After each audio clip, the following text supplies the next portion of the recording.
L'article 51 a été créé en 2018. C'est un dispositif qui est porté par le ministère de la Santé et par la Caisse nationale d'assurance maladie et qui vise à donner les moyens à des porteurs de projets sur le terrain de conduire des expérimentations.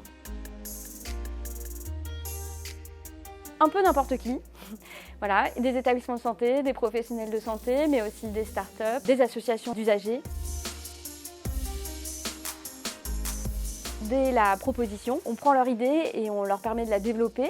On a des ateliers qu'on appelle des accélérateurs et qui leur donnent un appui pour développer leur projet. Et puis on les suit tout au long de la vie du projet, on prend des nouvelles, on leur demande aussi de nous expliquer où ils en sont. Et bien sûr, le nerf de la guerre, on les finance.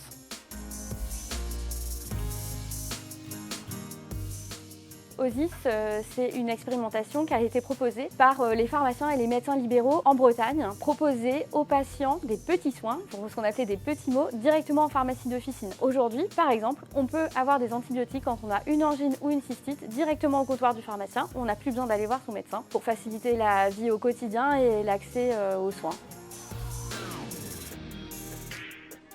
C'est des bons résultats d'évaluation. On montre que ça marche, que c'est efficient sur le plan économique, que les patients s'y retrouvent et les professionnels également. Donc c'est quelque chose qui a produit de la valeur et qui a réussi à en faire la démonstration.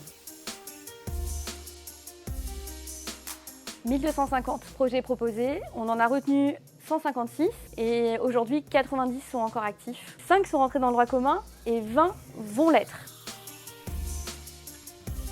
Les articles 51, ils sont financés par le Fonds de l'innovation pour le système de santé. C'est un fonds qui est hébergé par l'assurance maladie et ils sont souvent cofinancés par les agences régionales de santé.